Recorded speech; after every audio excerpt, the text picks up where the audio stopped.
Okay, तो बच्चों आज मैं कक्षा 12th का जो हमारा चैप्टर है हड़प्पा सभ्यता, ठीक है, उसका महत्वपूर्ण क्वेश्चन और आंसर सब्जेक्टिव आपके सामने प्रस्तुत हुआ हूं, क्योंकि जैसा कि आप जानते हैं बस कुछ ही महीने बाद हमारा 12th का बोर्ड एग्जाम होने वाला है, जिसमें अच्छा से अच्छा नंबर लाने के लिए हमें अति महत्वपूर्ण है जो भी महत्वपूर्ण प्रश्न है उस सभी प्रश्न का उत्तर हमें सही ढंग से पता हो और उसकी जानकारी हो, ताकि एग्जाम में जब क्वेश्चन हमारे सामने आए तो उस क्वेश्चन का आंसर हम सटीक ढंग से दे पाए। इसीलिए मैं इस सीरीज में प्रयास करूंगा जो इतिहास के जितने भी महत्वपूर्ण प्रश्न हैं हर चैप्टर के हिसाब से वो आपके सामने उपस्थित करवाऊं और आपको उपलब्ध करवाऊं। इसी प्रयास में मैंने आज हड़प्पा सभ्यता जो कि इतिहास के चैप्टर 1 का चैप्टर है, तो उसमें से आपके सामने प्रश्न लेके आया हूं और ये प्रश्न को आज मैं आपके सामने समझाऊंगा, बताऊंगा जो किस प्रकार से हम उत्तर लिख सकते हैं। और लिखने के बाद आप समझ सकेंगे जब आपके सामने कोई प्रश्न आता है तो उस प्रश्न का आप किस प्रकार से उत्तर दे पाते हैं। समझ में आ गया? तो आज इसी के मुताबिक हम क्लास चलेगा और इसमें हम लोग जो है बहुत सारे लगभग 10 के करीब क्वेश्चन आंसर को करने वाले हैं। सभी क्वेश्चन आंसर को देखेंगे ध्यान से और सभी का उत्तर भी आपको दिया गया है। आपको अगर इसका पीडीएफ चाहिए, पीपीटी चाहिए, जो आपको घर में भी होमवर्क करने में, घर में अलग से पढ़ने में सुविधा हो, इसके लिए मैं आपको अपने यूट्यूब के डिस्क्रिप्शन बॉक्स में नंबर प्रोवाइड करवा दूंगा और उस नंबर के माध्यम से आप मुझे व्हाट्सएप पे कांटेक्ट कर सकते हैं, जिसमें आपको ये सारा पीपीटी मैं आपको उपलब्ध करवा दूंगा। देखिए, ये जितना भी क्वेश्चन आंसर है आज सभी इस क्लास में सभी क्वेश्चन आंसर का हम लोग आंसर और क्वेश्चन करने वाले हैं और समझने वाले हैं जो आखिर हमारा जो बोर्ड एग्जाम में प्रश्न आता है वो किस हिसाब से प्रश्न आता है और उस प्रश्न का हम उत्तर कैसे दे पाते हैं। चलिए, तो हम लोग आज शुरू करते हैं प्रथम प्रश्न से, ठीक है। जो पहला क्वेश्चन हमारा क्या था, तो इस सिलसिले में देखें, ये हमारा पहला प्रश्न हो गया, ठीक है। हड़प्पा संस्कृति के बारे में आप क्या, हड़प्पा संस्कृति के बारे में जानकारी के स्रोत क्या है? तो पहली बात, हड़प्पा की खुदाई 1921 ईस्वी से शुरू हुई और बहुत सारी वस्तुएं प्राप्त हुई, ठीक है। और उन्हीं वस्तुओं के माध्यम से हम पता कर पाए जो आखिर हड़प्पा का समाज किस प्रकार था और हड़प्पा का समाज कैसा था, ठीक है। तो उसमें बहुत सारी स्रोत प्राप्त हुई, बहुत सारी वस्तु प्राप्त हुई, जिन वस्तुओं को हम लोग पुरातत्व की वस्तुएं बोलते हैं। बहुत सारे स्थान प्राप्त हुए, बहुत सारा तरह तरह का हड़प्पा सभ्यता के लोगों द्वारा बनाए गए जो चाहे सड़क व्यवस्था हो, चाहे नगर नियोजन प्रणाली हो, वो सब प्राप्त हुआ। उस सब को देखकर धर्म के रूप में, धर्म में बहुत सारा वस्तुओं का उपयोग किया जाता था। उन सब को जब हम देखते हैं तो हमें हड़प्पा संस्कृति के बारे में पता चलता है, जो हड़प्पा सभ्यता का लोगों का कल्चर जो है, संस्कृति जो है, वो कैसा होगा और हड़प्पा सभ्यता के लोग किस प्रकार से अपना सामाजिक जीवन का क्या करते होंगे, पालन करते होंगे। तो देखते हैं, हड़प्पा संस्कृति के बारे में जानकारी कराने वाले अनेक स्रोत उपलब्ध हैं, क्योंकि जब से हड़प्पा सभ्यता की खुदाई होनी शुरू हुई है तो अभी तक अनेकों नगर प्राप्त हो चुके हैं और उन नगरों से बहुत सारी वस्तुएं प्राप्त हो चुकी है, ठीक है। तो जब उस वस्तु को हम देखते हैं तो समझ पाते हैं जो आखिर कैसा होगा। तो स्रोत की कमी, हमारे पास वस्तुओं की कमी नहीं है, वस्तु बहुत सारा प्राप्त हुआ है, जिस वस्तु को देख के पता कर पाएंगे जो हाँ कैसा नगर था, कैसा शहर था, कैसे वहां के लोग रहते थे। सर्वप्रथम हड़प्पा नगर हो गया, मोहनजोदड़ो नगर हो गया, जैसे विभिन्न नगरों की खुदाई यहाँ पे क्या किया गया है, पुरातत्वविदों द्वारा खुदाई किया गया है और वहां से विभिन्न भवन प्राप्त हुआ है, बहुत सारा घर प्राप्त हुआ है जो घर बना हुआ था। उसके अलावा गलियों, सड़क, ठीक है, बाजार व्यवस्था, सड़क के किनारे जो बाजार लगती थी, स्नानागार आदि अवशेष हड़प्पा संस्कृति पर प्रकाश डालते हैं। जब वहां के भवन के बारे में देखते हैं, हम लोग गलियां को देखते हैं, बाजारों को देखते हैं, स्नानागारों को देखते हैं, तो हड़प्पा संस्कृति के बारे में अच्छे रूप से हमें पता चलता है। इन अवशेषों से हड़प्पा संस्कृति, नगर निर्माण, नगरीय प्रबंधन से भी प्राप्त जानकारी, यानी ये सब को जब मिलता है हमें, ये सब हमारे सामने उपस्थित होता है तो सभी से हमें जानकारी प्राप्त होता है जो आखिर कैसा नगर होगा, कैसा शहर होगा, कैसा बस्ती होगा, वहां के लोग क्या क्या वस्तु इस्तेमाल करते होंगे। दूसरे रूप से हम देख सकते हैं विभिन्न कला नमूने, जैसे मिट्टी के खिलौने।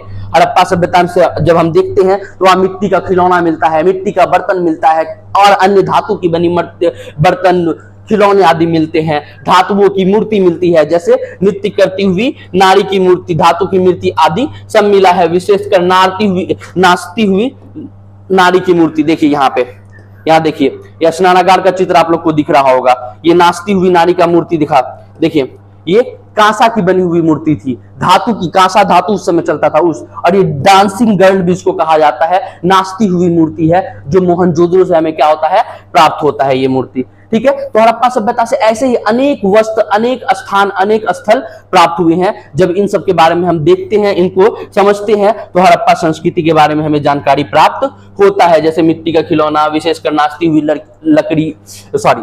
लड़की, ठीक है, और आदि हड़प्पा लोगों को कला की कारीगरी पर सभी प्रकाश डालता है, जो सभी से समझ पाते हैं हम। हड़प्पा संस्कृति संबंधित लोग, धर्म, बहुत सारे धर्म की वस्तु मिली है, स्नानागार पे धर्म होने का साक्ष्य मिला है, बहुत सारा पुरोहित का मूर्ति मिला है, नारी का मूर्ति मिला है, इस सबसे धर्म, पशु पक्षी के भी मूर्ति और आकृति बहुत जगह देखने को मिलता है, पेड़ पौधे की पूजा, पीपल पेड़ की पूजा, केला के पेड़ की पूजा आदि पूजा के साथ तथा लिपि, बहुत सारा लिपि भी उपलब्ध है हड़प्पा सभ्यता में, जो बताता है, जो वहां के लोग थोड़ा लिख कर भी अपने मन में जो भाव उत्पन्न हो रहा है उसको आदान प्रदान करते होंगे, उपस्थित था। यह अनुमान लगाया जाता कि हड़प्पाई लोग पढ़े लिखे थे, क्योंकि वो लोग अपना भाषा का तो उपयोग करते ही थे आपस में कम्युनिकेशन करने के लिए, और उसके अलावा वो लोग क्या करते थे, लिपि का भी उपयोग करते थे। हम पिछली क्लास में आप लोग को बता चुके हैं जो उन लोगों द्वारा किस प्रकार की लिपि का उपयोग किया जाता था, उसके बाद संबंधित कई जानकारियां प्राप्त हुई है।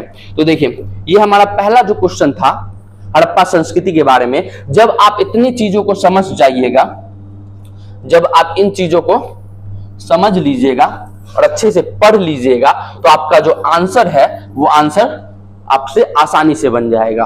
तो आपको हड़प्पा संस्कृति के बारे में जब भी एग्जाम में क्वेश्चन आएगा, तो उस क्वेश्चन का आंसर आप सटीक रूप से दे पाइएगा। तो ये समझ में आ गया हड़प्पा संस्कृति के बारे में जानकारी के क्या स्रोत है। तो बहुत सारा स्रोत है, जितना भी यहाँ लिखा हुआ, भवन, गली, बाजार, ठीक है, मूर्ति, खिलौना, धातु की वस्तु, सभी को आप अपने मन में बैठा लीजिएगा और सभी अपने हिसाब से आंसर लिखिएगा। सोशल साइंस में आंसर रटा रटाया नहीं होता है, आंसर बनाया जाता है। इतिहास में आंसर बनाया जाता है। तो आप आंसर क्लास को देखने के बाद, समझने के बाद बनाने का प्रयास करें। ओके फाइन, चलिए दूसरा क्वेश्चन पे हम लोग चलिए ठीक है। कोई भी क्वेश्चन होगा आप लोग का, जैसे कि कोई भी डाउट उत्पन्न हो रहा होगा, तो आप मुझे कमेंट बॉक्स में बता सकते हैं। आपका रिप्लाई मैं अति शीघ्र देने का प्रयास करूंगा। चलिए आगे देखते हैं हम लोग, दूसरा क्वेश्चन देखते हैं। ये देखिए यहाँ का नगर, ठीक है, कैसे स्नानागार सब बना हुआ था। अब हम लोग दूसरा क्वेश्चन पे आ जाते हैं। चलिए देखिए दूसरा क्वेश्चन पढ़िए आप लोग, क्या लिखा हुआ है, ध्यान से पढ़िए।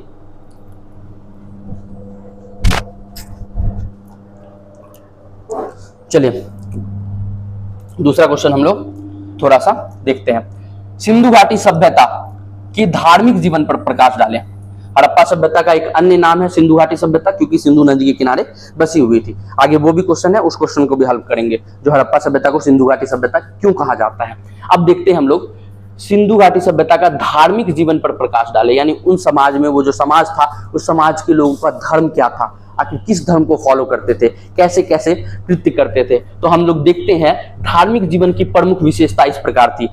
मातृ देवी की पूजा होती थी, यानी वहां से अत्यधिक मात्रा में नारी मूर्ति प्राप्त हुआ। कौन सा मूर्ति? नारियों की मूर्ति। तो इससे पता चलता है जो वो समाज मातृसत्तात्मक समाज था, महिलाओं की, स्त्रियों की उस समाज में वैल्यू ज्यादा थी, तो उसी कारण वहां पे मातृ देवी की पूजा होती थी। वही मातृ देवी आज वर्तमान में दुर्गा माँ, काली माँ, सरस्वती माँ, इन सब के रूप में देखने को हमारे समाज में मिल जाता है। वही हड़प्पा संस्कृति का ही प्रभाव वर्तमान के समाज में भी नजर आता है। उसके अलावा पशुपति शिव की पूजा प्रचलित थी।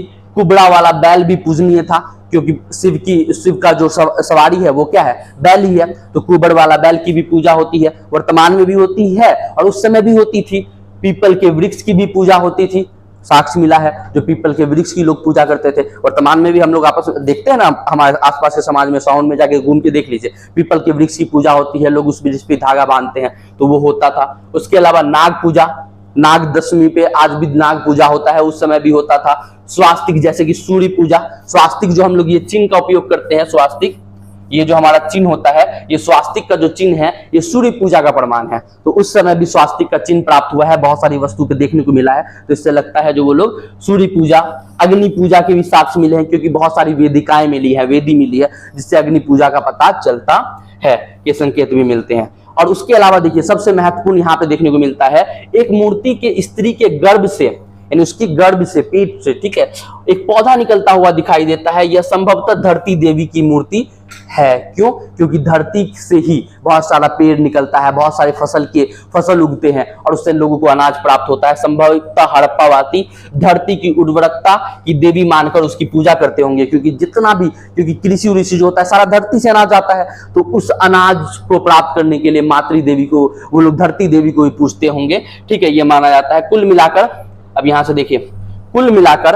हड़प्पा सभ्यता का धार्मिक जीवन काफी हद तक आज के हिंदू धर्म के ही समान था। कुल मिलाकर हम बोल सकते हैं जो आज का हिंदू धर्म में जो जो प्रचलन वहां पे देखिए मिलाइए, आज से थोड़ा कंपेयर कीजिए, ठीक है। उस आज जो वर्तमान में हिंदू धर्म में हो रहा है वो उस समय भी होता था। हिंदू धर्म, यहाँ क्या बोला गया है, हिंदू धर्म के ही समान था। यद्यपि इस सभ्यता से कहीं भी मंदिर जैसे अवशेष प्राप्त नहीं हुए, परंतु एक बात ध्यान रखिएगा, यहां से इतना सारा वस्तु प्राप्त हुआ है जो एक धर्म होने का साक्ष्य प्रमाण देता है, परंतु कोई भी ऐसा भवन प्राप्त नहीं हुआ जिसको हम बोल सके जो ये मंदिर था।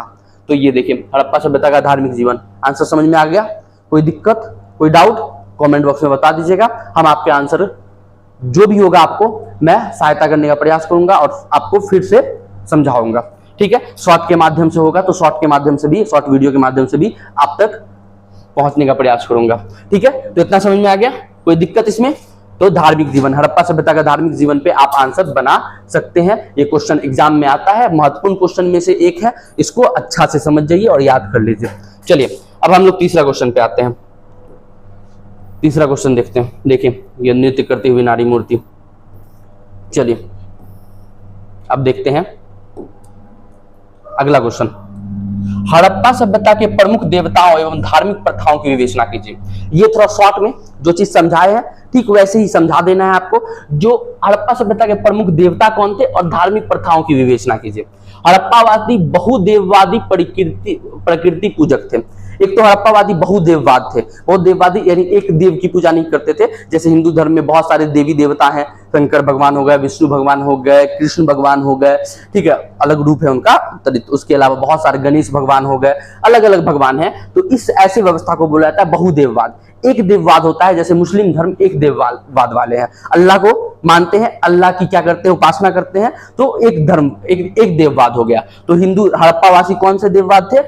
बहुदेववाद। और मुख्यतः ये प्रकृति की पूजा करते थे, धरती की पूजा करते थे, याद है? तो नेचर का पूजा करना, प्रकृति का पूजा करना तो हड़प्पा सभ्यता में भी चलता था। मातृ देवी हुआ इनकी प्रमुख देवी थी।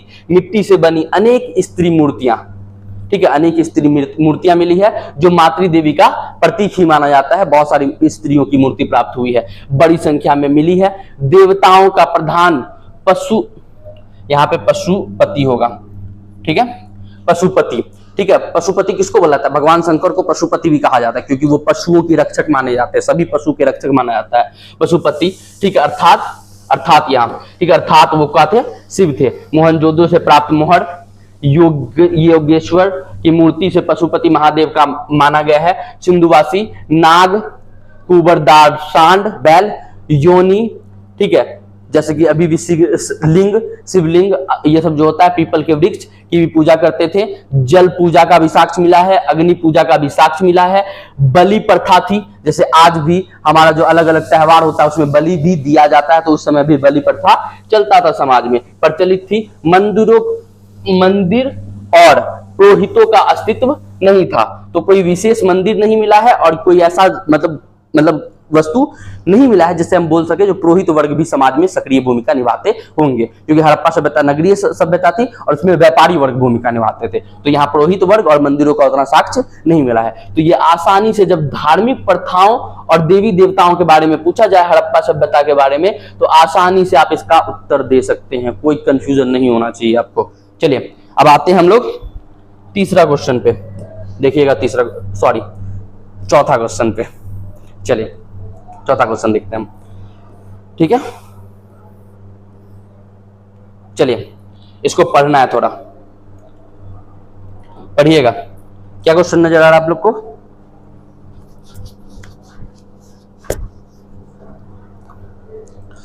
चलिए, हड़प्पा सभ्यता के विस्तार प्रकाश डालें। विस्तार क्या होता है? लंबाई गुना चौड़ाई, ठीक है, यानी कितना दूर में वो फैला हुआ था। कौन फैला हुआ था? हड़प्पा सभ्यता। तो इसका विस्तार देखते हैं। हड़प्पा सभ्यता प्राचीन सभी सभ्यताओं में विशालतम थी। प्राचीन दुनिया में विश्व में 4 प्राचीनतम सभ्यता मानी गई है। एक हड़प्पा सभ्यता हो गया, दूसरा जो हमारा मेसोपोटामिया की सभ्यता हो गया, तीसरा हमारा मिस्र की सभ्यता हो गया, और चौथा जो है हमारा चीन की सभ्यता हो गया। दुनिया में 4 सभ्यता थी, और चारों में सबसे बड़ा सभ्यता, विशालतम सभ्यता में जो था वो कौन था? हड़प्पा सभ्यता। यानी इसका क्षेत्रफल बहुत ही ज्यादा विस्तारित था। यह उत्तर में कश्मीर से लेकर दक्षिण में नर्मदा घाटी, दक्षिण भारत में नर्मदा नदी तक गई हुई थी। बलूचिस्तान के मकरान तट से लेकर पूर्वी आलमगीरपुर उत्तर प्रदेश तक फैली हुई थी। जो कुल मिलाकर यह सभ्यता पूर्व से पश्चिम तक लगभग 1600 किलोमीटर तथा उत्तर से दक्षिण तक लगभग 1200 किलोमीटर तक विस्तृत थी। और उसके बारे में एक एक्स्ट्रा फैक्ट याद रख लीजिएगा, इस सभ्यता का क्षेत्रफल 12,99,600 वर्ग किलोमीटर। इस सभ्यता का क्षेत्रफल कितना था? 12,99,600 वर्ग किलोमीटर, जो ऐसे रूप से विस्तारित थी। याद रखना, उत्तर में कश्मीर से लेकर दक्षिण में नर्मदा घाटी तक, और पश्चिम में बलूचिस्तान मकरान तट से लेकर पूर्व में आलमगीरपुर उत्तर प्रदेश तक फैली हुई थी। कुल मिलाकर यह सभ्यता पूर्व से पश्चिम तक 16 किलोमीटर तथा उत्तर से दक्षिण तक लगभग 12 किलोमीटर तक विस्तृत थी। और इसका कुल क्षेत्रफल जो था 12,99,600 वर्ग किलोमीटर में फैला हुआ था। तो हड़प्पा सभ्यता का विस्तार पे 2 नंबर में क्वेश्चन पूछ लिया जाता है आपके बोर्ड एग्जाम में। तो इस क्वेश्चन का आंसर इस प्रकार से आप दे सकते हैं। थोड़ा सा हम लोग चित्र भी देख लेते हैं जो कैसे कैसे फैला हुआ था। और एक बात याद रखिएगा, हड़प्पा सभ्यता त्रिभुजाकार क्षेत्र में फैली हुई थी। ये देखिए, हड़प्पा सभ्यता त्रिभुजाकार क्षेत्र में फैली हुई थी। यहां से अगर हम लोग शुरू करें तो यहाँ अगर नर्मदा नदी का ये घाटी हो गया, ऊपर में कश्मीर से लेकर यहाँ इधर कश्मीर उधर, ठीक है, और इधर यहाँ, ठीक है, और ऐसे इस प्रकार से हड़प्पा सभ्यता जो है पूरा, और यहाँ पे आलमगीरपुर कहीं पे पड़ता है। तो पूरी तरह से यह सभ्यता त्रिभुजाकार थी, जिसका कुल क्षेत्रफल की अगर हम लोग बात करें तो क्षेत्रफल कितना था? 12,99,600 वर्ग किलोमीटर। पूरे अच्छे से याद कर लीजिएगा, क्षेत्रफल ऑब्जेक्टिव में आता है 12,99,600 वर्ग किलोमीटर। चलिए आगे का हम लोग क्लास करते हैं। तो ये क्वेश्चन भी आसानी से समझ में आ गया। चलिए चेंज करते हैं हम लोग, अगला क्वेश्चन देखते हैं। 5वां नंबर क्वेश्चन, सबसे महत्वपूर्ण टॉपिक में से एक टॉपिक, स्नानागार। स्नानागार क्यों महत्वपूर्ण हो जाता है? क्योंकि स्नानागार पे बहुत बार क्वेश्चन पूछा जा चुका है। स्नानागार आखिर क्या था, क्यों इसका इस्तेमाल मोहनजोदड़ो में किया जाता था? हड़प्पा सभ्यता का एक नगर मोहनजोदड़ो, ठीक है।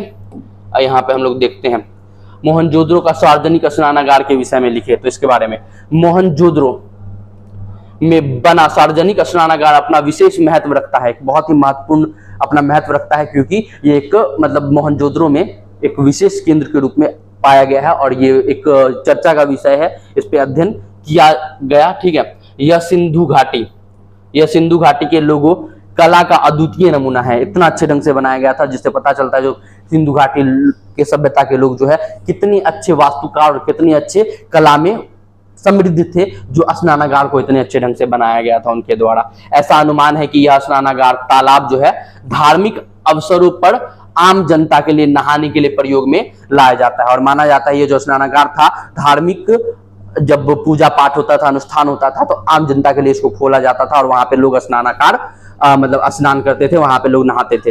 ऐसे एग्जाम्पल के रूप में ले लेते हैं, अभी आम दिनों में तो क्या कहता है नहर और तालाब उलाब जो है खाली पड़ा हुआ है, लेकिन जब हमारे बिहार में छठ पूजा आता है तो छठ पूजा के समय पूरा नहर तालाब ये सबको हम लोग सजा करके वहां पे धार्मिक अनुष्ठान का क्रियाक्रम करते हैं, धार्मिक पूजा पाठ करते हैं। तो उसी प्रकार मोहनजोदड़ो में मौजूद स्नानागार था। विद्वान बोलते हैं इसका भी उपयोग धार्मिक अनुष्ठानों के लिए किया जाता होगा, ठीक है। और यह तालाब इतना मजबूत बना हुआ है कि इसकी दीवारें काफी चौड़ी बनी हुई थी, क्योंकि पानी को रोकना था उसको, और एक मजबूत रूप से बनाया गया था। पक्की ईंटों को विशेष प्रकार से सीमेंट ताकि पानी अपने आप बाहर ना निकले, क्योंकि उसमें पानी स्टोर करना था और पानी स्टोर करना है तो लीकेज उकेज नहीं होना चाहिए। तो एकदम सटीक ढंग से अच्छी तरह के सीमेंट का उपयोग करके बनाया गया था। स्नानागार में नीचे उतरने के लिए दोनों तरफ सीढ़ी बनी हुई थी, ठीक है, बनी हुई थी। पानी निकालने के लिए नालियां का भी प्रबंधन था, उसमें पानी निकालने और पानी डालने का सब प्रबंध दिया गया था स्नानागार में। ठीक है, तो ये स्नानागार के महत्वपूर्ण क्वेश्चन हो जाता है। ये देखिए इस प्रकार से सीढ़ी नीचे उतरने का बना हुआ था, ठीक है, स्नानागार में। यहाँ आप लोग को दिख रहा होगा, ठीक है, ये देखिए यहाँ पे सीढ़ी उतरने के लिए बना गया है, ठीक है। और ये लोग उतरते थे, नहाते थे इसमें और पूजा पाठ अनुष्ठान करते थे, क्रियाक्रम करते थे। चलिए ठीक है, आगे का प्रश्न हम लोग देखते हैं क्या क्वेश्चन था। क्वेश्चन नंबर 6, चलिए क्वेश्चन नंबर 6 देखते हैं। आप पढ़िए क्वेश्चन को, नजर आ रहा है आप लोग को? चलिए देखिए अगला क्वेश्चन, सिंधु घाटी से संबंधित गृह स्थापत्य पर एक टिप्पणी लिखें। गृह स्थापत्य का मतलब होता है यानी उस काल में सिंधु घाटी सभ्यता के लोगों द्वारा किस प्रकार से घर बनाया जाता था, यानी मकान बनाने का कला, घर बनाने का कला। तो देखिए सिंधु घाटी सभ्यता गृह स्थापत्य, ठीक है, मोहनजोदड़ो का निचला शहर आवासीय भवन में उदाहरण के प्रस्तुत करता है कि कई आंगन पर केंद्रित था, जिससे चारों ओर कमरे बने थे। आंगन के बीच में केंद्र किया गया था, जिसके चारों ओर कमरा बनाया गया था। साउथ इंडिया का मूवी याद करो, ठीक है, जिसमें बीच में आंगन होता है, चारों ओर कमरा बना हुआ रहता है, ठीक है। वैसे संभवतः आंगन ठीक है, आंगन पर खाना होता और कई कताई करने जैसे गतिविधियां, आंगन में खाना पकाने और कताई करने जैसी गतिविधियां होती होंगी, क्योंकि आंगन में खाली जगह रहता है तो सारा घर उड़ से निकल के लोग काम क्रिया वहीं पे सब चीज करते होंगे। खास तौर पे गर्म और शुष्क मौसम में यहाँ एक अन्य रोचक पहलू लोगों द्वारा अपने एकांत को दिया जाने वाला महत्व था। भूमि तल में बनी दीवारें में खिड़की नहीं थी, ठीक है। इसके अतिरिक्त मुख्य द्वार पर आंतरिक भाग अथवा आंगन सीधा अवलोकन नहीं होता था, यानी मुख्य भाग द्वार सड़क के किनारे बना हुआ था और आंतरिक भाग अथवा आंगन का सीधा अवलोकन नहीं होता था, यानी आंगन जो है वो कमरे से डायरेक्ट कनेक्ट नहीं होता था, बीच में गैप रखा गया था। उसके अलावा हर घर में ईंटों का फर्श बना हुआ था, घर में जो है ईंटों से फर्श बनाया गया था।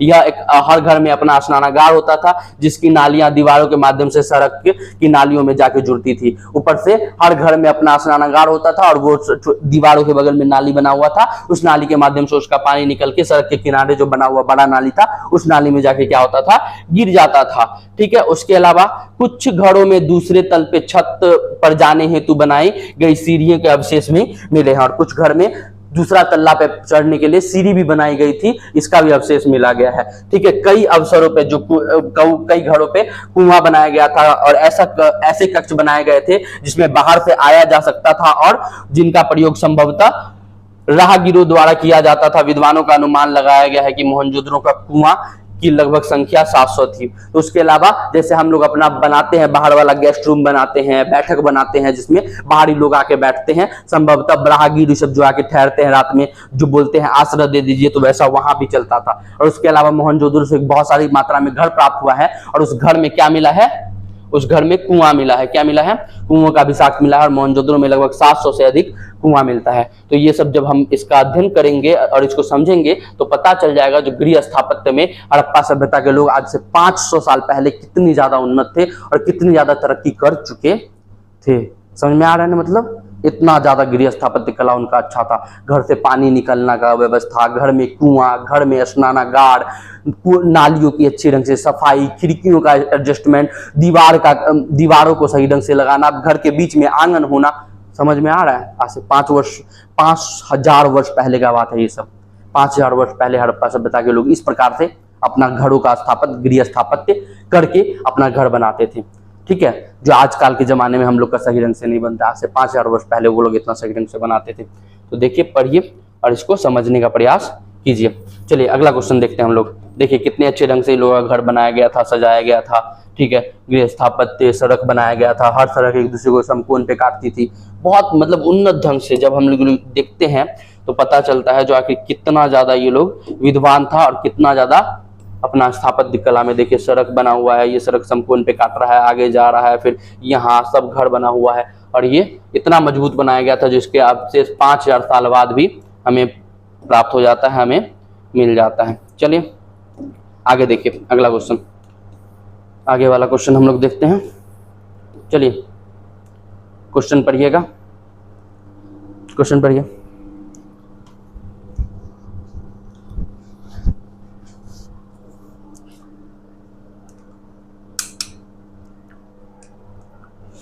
क्वेश्चन पढ़िए। मोहनजोदड़ो का अगर क्वेश्चन देखते हैं हम लोग, ठीक है। मोहनजोदड़ो का एक नियोजित शहरी केंद्र के रूप में प्रमुख विशेषताओं को लगभग 100 से लेके 150 शब्दों में लिखें, ठीक है। लॉन्ग टाइप आंसर में ये आ गया। और यहाँ पे सिंपल में मोहनजोदड़ो एक शहरी केंद्र था और बोला जाता है जो हड़प्पा सभ्यता में इतना नगर पाया गया है, लेकिन मोहनजोदड़ो और हड़प्पा ये दो नगर ऐसे हैं जो राजधानी के रूप में भी स्थापित हुआ है। आजकल का हमारा भारत देश का राजधानी दिल्ली है, आर्थिक राजधानी मुंबई है, तो ये लोग कितना डेवलप हैं, तो उस प्रकार मोहनजोदड़ो भी उस समय बहुत ज्यादा डेवलप था। तो उसी के बारे में, शहरी केंद्र के बारे में पूछा जा रहा है, जो शहरी केंद्र आखिर मोहनजोदड़ो के लोगों द्वारा कैसे अपने केंद्रों को स्थापित किया गया था, ठीक है। तो देखिए, एक नियोजित शहरी केंद्र के रूप में मोहनजोदड़ो संभवतः, ठीक है, मोहनजोदड़ो के बारे में बताया है। एक मतलब हम लोग अर्बन सेंटर के रूप में मोहनजोदड़ो को देखते हैं, जो किस प्रकार से बनाया गया था, किस प्रकार से नियोजन किया गया था। संभवतः हड़प्पा सभ्यता का सबसे अनूठा पहलू शहरी केंद्र का विकास था, क्योंकि हड़प्पा सभ्यता को नगर के रूप में स्थापित किया गया था, सब नगर थे, ठीक है। आइए ऐसा केंद्र जैसे मोहनजोदड़ो और को सूक्ष्मता से देखते हैं। और हालांकि मोहनजोदड़ो सबसे प्रसिद्ध पुरास्थल है, सबसे पहले खोजा गया स्थल हड़प्पा था। तो 1922 ईस्वी में मोहनजोदड़ो खोजा गया था, हड़प्पा नगर को 1921 ईस्वी में खोजा गया था। तो ये एक ऐसा नगर था जो बहुत अच्छे ढंग से बनाया गया था। कौन सा नगर? मोहनजोदड़ो। अब देखते हैं क्या क्या।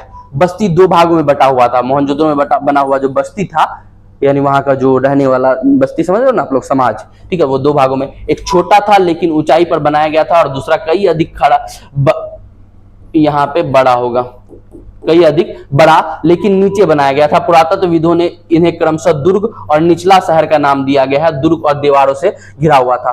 एक ऊंचा पे बना गया छोटा शहर था, छोटा बस्ती था, और एक नीचा पे बनाया गया। नीचे जो रहते थे आम नागरिक लोग रहते थे, भारी संख्या में रहते थे, बहुत ज्यादा संख्या में रहते थे, ठीक है। और ऊंचे में जो बोला जाता है संभवतः शासक वर्ग के लोग, अमीर व्यापारी सब रहते होंगे, ठीक है, यही सब बताया गया है। उसके बाद निचला शहर भी दीवारों से घेरा गया था। इसके अतिरिक्त कई भवनों ऊंचे चबूतरों पर बनाया गया था जो नींव का कार्य करता था। अनुमान लगाया गया है कि यदि एक श्रमिक प्रतिदिन 1 घनीय मीटर मिट्टी धोता है तो मात्र आधारों से बनाने के लिए 40 लाख श्रम दिवस अर्थात बहुत बड़े पैमाने पर श्रम की आवश्यकता होगी। यानी इतना मजबूत बनाया गया था, इतना ज्यादा मटेरियल का उपयोग किया गया था, जो लगभग बोला जाता है जो अगर एक आधा दीवार बनाने के लिए लगभग 40 लाख मजदूर यानी काम करे रोज, तो उतना में वो बनेगा। इतना मजबूती से बनाया गया था, इतना ज्यादा श्रमिक और इतना ज्यादा मटेरियल का उपयोग किया गया था। उसके अलावा देखते हैं आगे, शहर का सारा भवन निर्माण कार्य चबूतरों पर एक निश्चित क्षेत्र में सीमित था। इसलिए ऐसा प्रतीक होता है कि पहले बस्तियों का नियोजन किया गया, प्लानिंग किया होगा जो कैसे कैसे कौन सा घर कहाँ कहाँ पे होंगे, फिर उसके अनुसार कार्य क्रियान्वित किया गया। नियोजन के अन्य लक्षण जैसे ईंट शामिल हुए, भले ही धूप में सुखाकर अथवा मिट्टी में पकाकर बने गए होंगे। निश्चित रूप से अनुपात होती थी, ईंटों का अनुपात होता था, हाँ इतना बाय इतना का ईंट होगा और उसका उपयोग किया जाएगा। जहां लंबाई और चौड़ाई, ऊंचाई का क्रमशः 4 गुनी और 2 गुनी होती थी। इस प्रकार ईंट सभी हड़प्पा बस्तियों में लगाई गई थी और प्रयोग में लाई गई थी। तो इस प्रकार से हम देख सकते हैं जो हड़प्पा सभ्यता का जो है शहर, ये जो शहर नियोजन है, जो केंद्र था, ये किस प्रकार से महत्वपूर्ण और अच्छे ढंग से नियोजित करके बनाया गया था, ठीक है। तो ये क्वेश्चन को आप अपने मन में बैठा सकते हैं, अपना नॉलेज बढ़ा सकते हैं। ये क्वेश्चन अगर एग्जाम में आने का बात करें तो एग्जाम में आने का चांस बहुत कम है, लेकिन ये क्वेश्चन को मैं क्यों डाला हूं, क्योंकि ये आपके नॉलेज को थोड़ा सा बढ़ाएगा, समझाएगा जो आखिर कैसा था हड़प्पा सभ्यता, कैसा शहर था मोहनजोदड़ो, उसको वो समझ आप में क्या करेगा, विकसित करेगा। चलिए, ये 7वां क्वेश्चन हो गया। तो अब सबसे महत्वपूर्ण टॉपिक हम लोग देखते हैं, कार्बन 14 विधि। अब ये देखो, कार्बन 14 विधि के बारे में हम थोड़ा समझाते हैं आप लोग को। कार्बन 14 विधि क्या होता है, कार्बन 14 विधि से आप क्या समझते हैं? बहुत ही महत्वपूर्ण क्वेश्चन, ठीक है, वेरी वेरी इंपॉर्टेंट क्वेश्चन में अगर हम इसको शामिल कर दे तो कोई नहीं होगा। आप अपना क्वेश्चन बैंक उठा के देख सकते हैं, पिछले 10 वर्षों का लगभग 3 बार पूछ लिया गया है ये क्वेश्चन। कार्बन 14 विधि से आप क्या समझते हैं, आखिर क्या है कार्बन 14 विधि? तो हड़प्पा सभ्यता का जो खुदाई हुआ तो वहां से क्या प्राप्त हुआ था लोगों को?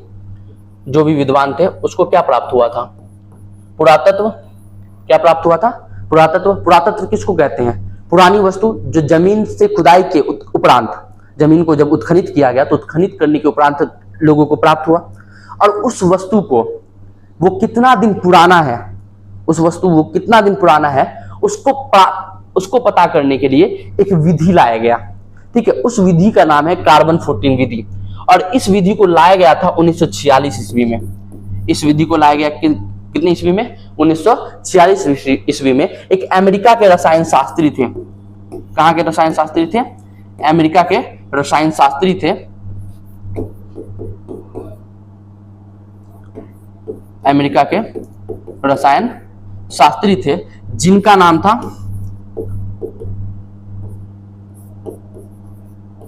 B.F. लिवी। अमेरिका के रसायन शास्त्री जिनका नाम था B.F. लिवी।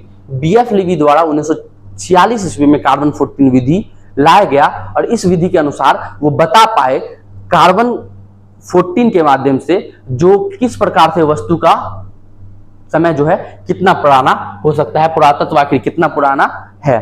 ठीक है, इसमें क्या होता है, तिथि निर्धारण करने का वैज्ञानिक विधि है जिसमें कार्बन 14 विधि के नाम से जाना जाता है। वस्तुतः किसी जीवित वस्तु में कार्बन 12 और कार्बन 14 समान मात्रा में होता है। मान लीजिए हम जीवित हैं, आप जीवित है, कोई जानवर जीवित है, तो उसमें दो प्रकार के कार्बन होते हैं, एक कार्बन 14 और एक कार्बन 12। ठीक है, और ये दोनों समान मात्रा में पाया जाता है, कार्बन 14 और कार्बन 12। लेकिन मृत्यु अथवा विनाश, यानी कोई मान लो मृत्यु हो गया, जमीन के अंदर धंस गए, मर गए, कुछ हो गया, ठीक है, तो कार्बन 14 तो हमेशा मेरे शरीर में, अगर मेरे पार्ट का कोई अवशेष बता हुआ है, हड्डी उड्डी बटा हुआ है, तो वो तो कार्बन 12 जो है हमेशा स्थिर रहता है, कमी हो भी नहीं करेगा। मान लो आज से 600 साल बाद हम कब्र में दफन हुए हैं और मेरा हड्डी नहीं गला है कोई रीजन से, तो वो क्या है, कार्बन 12 मेरे में स्थिर रहेगा।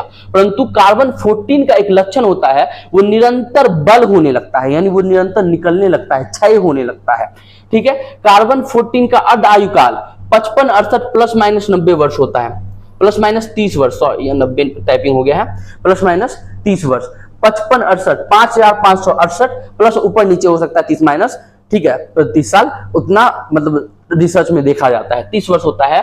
और अर्थात इतने वर्षों में पदार्थ में कार्बन 14 की मात्रा क्या हो जाती है, आधी रह जाती है। इस प्रकार वस्तुओं की काल की गणना की जाती है, जिस पदार्थ में कार्बन 14 की मात्रा जितनी कम होती है वह पदार्थ उतना ही पुराना माना जाएगा। इसी आधार पर प्राचीन सभ्यताओं की तिथि का निर्धारण किया जाता है। मान लो उस वस्तु से कार्बन 14 5568 प्लस माइनस 30 सालों में कम हो गया, मान लो 40% कम हो गया, ठीक है, तो 14% कम हो गया तो हम माइनस प्लस करके, ठीक है, पता कर सकते हैं ना, जो वस्तु कितना 14% क्षय हुआ है, कार्बन 14% 40% निकला है, तो 40% में कितना ज्यादा वर्ष हुआ है। वस्तु 3000 साल पुराना है, 5000 साल पुराना है, या वस्तु 7000 साल पुराना है, अनुमान लगाया जा सकता है। और इसी विधि को हम लोग कार्बन 14 विधि कहते हैं। आप इसको एक बार पढ़ सकते हैं, देखो ध्यान से पढ़ो, तुम लोग पढ़ो, एक बार ध्यान दो, बोर्ड पे पढ़ो, ठीक है, समझ में आ जाएगा क्या होता है, पढ़ो।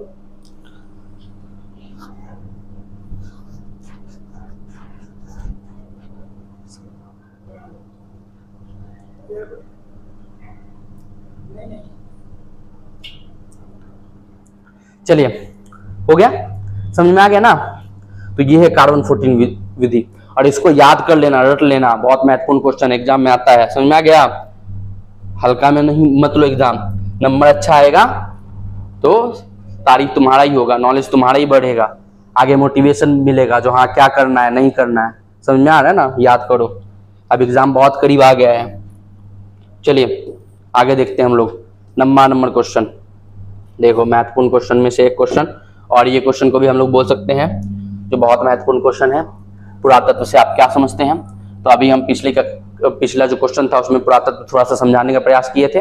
पुरातत्व वैसी वस्तुएं होती हैं जो जमीन से उत्खनन करके निकाला जाता है, और वो वस्तु प्राचीन इतिहास की क्या देती हो, जानकारी देती हो, इतिहास से जुड़ा हुआ होता हो, वैसे वस्तु को हम क्या बोलते हैं, पुरातत्व बोलते हैं। प्राचीन इतिहास का अध्ययन पुरातात्विक स्रोत को अपना विशेष ध्यान स्थान रखता है, ठीक है। प्राचीन इतिहास मतलब उस वस्तु से, उस पुरातात्विक वस्तु से जो है हम इतिहास के बारे में पता कर सकते हैं। इसके प्रमुख कारण यह है कि भारतीय ग्रंथ की संख्या काल में सही सही जानकारी नहीं होने के कारण किसी काल के विशेष सामाजिक एवं आर्थिक स्थिति का ज्ञान नहीं होता है। साहित्यिक साधनों में लेखन तथा दृष्टिकोण से भी सत्य सही तथा तथ्य प्रस्तुत करने का बाध्य नहीं होता है, और इसी कारण ग्रंथ से उतना सही ढंग से सटीक नहीं लगा सकते हैं। और पुरातत्व से कार्बन 14 विधि हो गया या स्तरीय मापन प्रणाली हो गया, उससे हम लोग सटीक अनुमान लगा सकते हैं जो हाँ उस वस्तु में कैसा क्या होता होगा। मान लो उस काल में मतलब यहाँ से एक स्थान है मोहनजोदड़ो, ठीक है, यहाँ देखना एक स्थान हम बताते हैं, एक स्थान है मोहनजोदड़ो। मोहनजोदड़ो से प्राप्त हुआ है ऐसी मात्रा में बहुत सारा पत्थर, कैसा, ऐसा टाइप का, एक बड़ा पत्थर और एक तो छोटा पत्थर, बड़ा पत्थर छोटा पत्थर। कौन से स्थान से? मोहनजोदड़ो से प्राप्त हुआ है। तो ये जो बड़ा पत्थर छोटा पत्थर ये क्या है, कौन सा स्थल, ये क्या है हमारे लिए पुरातत्व हो जाता है। जब ऐसा प्राप्त हुआ तो ऐसा वर्तमान में दिमाग में लगाओ तो अपने घर में कौन सा वस्तु पाया जाता है, या आज से 10 साल पहले 5 साल पहले ऐसा वस्तु, तो ऐसा हम लोग बोल सकते हैं लोढ़िया से लोढ़ जैसा तुम लोग को नहीं नजर आ रहा है, जिससे मसाला कूटा जाता है गांव देहात में, दिमाग में थोड़ा लाओ, ठीक है। तो इससे क्या पता चला, जो हड़प्पा सभ्यता के लोग मसाला और अनाज पीस कर खाते होंगे, पुरातत्व से इतिहास का जानकारी पता चला ना, तो ऐसे होता है। तो इसी वस्तु को हम लोग पुरातत्व वस्तु कहते हैं। दिमाग से लगा के बना के लिख सकते हो, ज्यादा किताबी भाषा या मेरा भाषा लिखने का मतलब प्रयास मत करो, अपने से आंसर बनाने का कोशिश करो। खुद से आंसर लिखोगे, सटीक आंसर लिखोगे, एग्जामिनर भी प्रभावित होगा आपसे। समझ गया ना? पुरातत्व से आप क्या समझते हो, इसका उत्तर हम ऐसे लिख सकते हैं, जो पुरातात्विक वस्तु ऐसी वस्तु होती है जो जमीन के उत्खनन के पश्चात प्राप्त होती है और वह प्राचीन काल के इतिहास की जानकारी देती है, और उसको अध्ययन करके हम उस इतिहास के बारे में जानकारी प्राप्त कर उस इतिहास के स्रोत के रूप में भी उपयोग कर सकते हैं। वैसी वस्तु को पुरातत्व कहते हैं। बात खत्म, आंसर बन गया। चलिए अगला क्वेश्चन देखते हैं हम लोग। अगला महत्वपूर्ण क्वेश्चन में, इतिहास लेखन में अभिलेखों का क्या महत्व है? इतिहास लेखन में अभिलेखों का क्या महत्व है? तो पहली बात अभी हम लोग क्या देखे थे, पुरातत्व देखे थे। पुरातत्व यानी पुरानी वस्तु, याद रखना वैसी पुरानी वस्तु। मान लो ये ऐसा कोई वस्तु प्राप्त हुआ है हमें, एक सेकंड, अभी हम लोग पुरातत्व का बात किए, ऐसा मान लो कोई घड़ा उड़ा प्राप्त हुआ हमें, ठीक है, ये घड़ा है, इस घड़ा पे कुछ ना कुछ लिखा हुआ है, मान लो ऐसे ऐसे टाइप का लिखा हुआ है, ये घड़ा है और इस घड़ा पे कुछ ना कुछ लिखा हुआ है। तो जब इस पे लिखा हुआ है तो ये घड़ा तो एक तरह से क्या हो जाएगा, पुरातत्व, लेकिन इस पर कुछ लिखा हुआ है तो इसको हम बोल सकते हैं अभिलेख। तो ऐसा पुरातत्व वस्तु जिस पर लिखित रूप में कुछ अंकित हो तो उसे हम अभिलेख भी कह सकते हैं। अभिलेख से तात्पर्य पाषाण यानी पत्थर, धातु यानी कोई धातु, जैसे कि चाहे हमारा सोना हो, चांदी हो, लोहा हो, मिट्टी, जैसे मिट्टी के बर्तन यहाँ बनाए थे, बर्तनों आदि पर खुदे हुए लेखाभिलेखों का तत्कालिक उस समय के बारे में जब उस पर कुछ लिखा हो, राजनीतिक यानी उस समय का कैसा राजनीति हो। मान लो अभिलेख, अशोक एक राजा हुआ है, उसके बारे में सुने होंगे, अशोक ने अपना स्तंभ लेख लिखवाया था, उस पर स्तंभ पे स्तंभ बनवा के उस पर क्या किया था, लिखवाया था, ठीक है, तो उसको हम लोग स्तंभ लेख बोलते हैं, ठीक है। वहां के राजनीति के बारे में, समाज के बारे में, आर्थिक तथा धार्मिक जीवनों की जानकारी मिलती है। अशोक के अभिलेख अभी हम पढ़ने से पहले तुम लोग को बता दिए, अशोक द्वारा जो अभिलेख किया गया था, ठीक है, उनके धर्म का प्रचार, वो जो अशोक धर्म अपनाया, धर्म का प्रचार के उपाय, प्रशासन, मानवीय पहलू आदि विषय में सहज जानकारी प्राप्त कर सकते हैं, और पता चलता है जो कैसे कैसे अशोक अपना राजनीति सामाजिक जीवन अपनाता होगा। और बहुत सारे, अशोक नहीं, बहुत ही राजा ने अभिलेख लिखवाया है, चाहे समुद्रगुप्त हो जाए, चाहे अन्य बहुत सारे चंद्रगुप्त मौर्य हो जाए, ये सभी राजाओं ने अभिलेख लिखवाया, अभिलेख, और उस अभिलेख को देख के उस समय के इतिहास की जानकारी, उस काल के इतिहास की जानकारी हम प्राप्त कर पाते हैं। समझ में आया अभिलेख क्या होता है? इतिहास लेखन में अभिलेखों का महत्व इससे भी स्पष्ट हो जाता है कि मात्र अभिलेखों के ही आधार पे भंडारकर महोदय, एक व्यक्ति हुए भंडारकर महोदय, कौन महोदय? भंडारकर महोदय, मात्र अभिलेखों के आधार पे इतिहास लिख दिया था, और वो भी अशोक का इतिहास। यानी अब अशोक द्वारा इतना अभिलेख लिखवाया गया, वही अभिलेख को पढ़ पढ़ के, समझ समझ के ये जो भंडारकर जी है ये पूरा अशोक का इतिहास रच देते हैं, अशोक का इतिहास लिख देते हैं। समझ में आया अभिलेख का इतना महत्व होता है। वैसा पुरातत्व वस्तु, वैसा पाषाण वस्तु, वैसा धातु, वैसा बर्तन या मिट्टी का बर्तन जिसपे कुछ लिखा हुआ हो, जो प्राचीन इतिहास की जानकारी देता हो, उसे हम क्या बोलते हैं? अभिलेख बोलते हैं। समझ में आ गया? कोई दिक्कत? तो हम अभिलेख इसको बोला जा सकता है। चलिए अगला क्वेश्चन देखते हैं। अगला क्वेश्चन देखो, क्वेश्चन पढ़ो तुम लोग ध्यान से।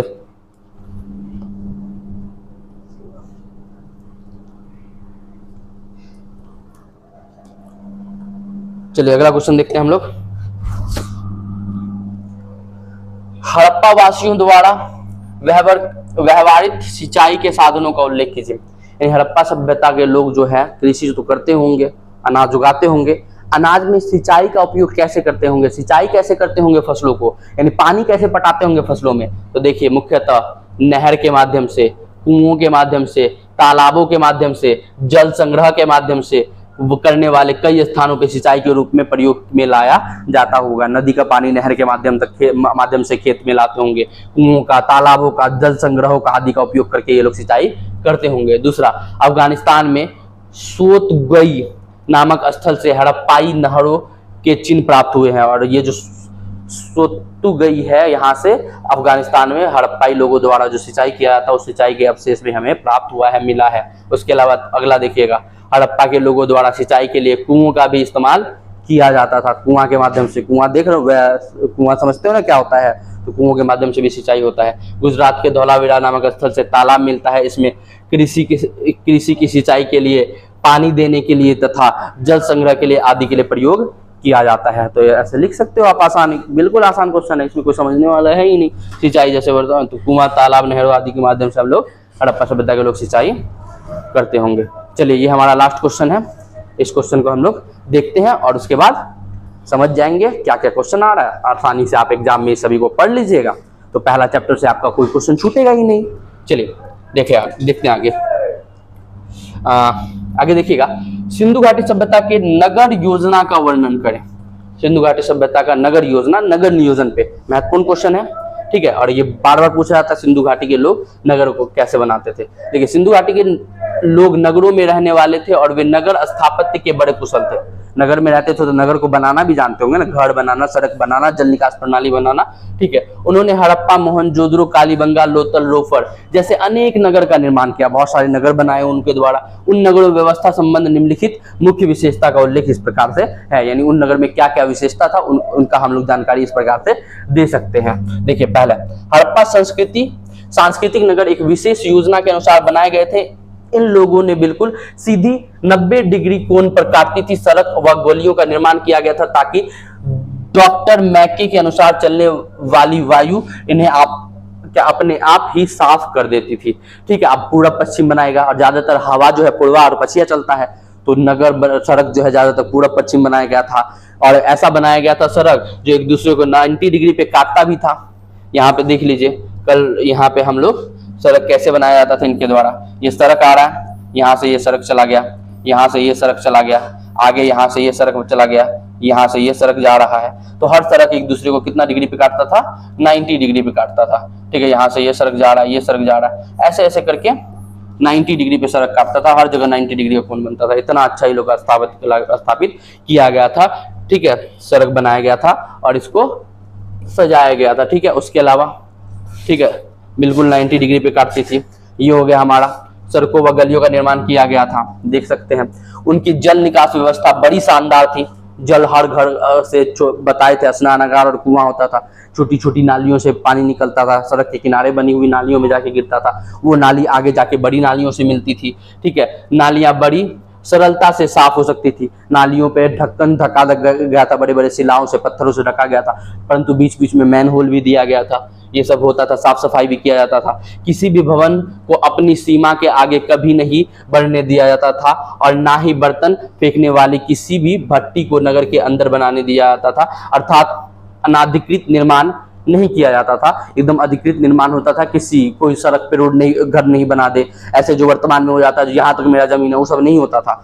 एक आधिकारिक निर्माण होता था, पूछा जाता था, एक नगर पालिका जैसा काम किया जाता था, नगर होता था, ठीक है। एक शासन चलता था, नगर पालिका शासन, उसके आधार पर ये लोग अपना नगर का निर्माण करते थे। तो चलिए, इस कक्षा में हम लोग ने कुल 13 प्रश्नों के उत्तर देखे, कितने प्रश्नों का उत्तर देखें? 13 प्रश्न। और जब आप इस सारे क्वेश्चन को पढ़ लीजिएगा और समझ जाइएगा और लिखना सीख जाइएगा तो फर्स्ट चैप्टर से हड़प्पा सभ्यता से आपका एक भी क्वेश्चन छूटने वाला नहीं है। आप सभी क्वेश्चन के आंसर सटीक ढंग से और सही ढंग से दे सकते हैं। समझ में आया? तो अगर कोई आपको डाउट हो तो आप कमेंट सेक्शन में पूछ सकते हैं, आपका रिप्लाई मिल जाएगा। और आपको अगर ये क्लास अच्छा लगा हो तो जरूर एक लाइक करके जाइएगा और चैनल को सब्सक्राइब कर दीजिए। Okay, thank you.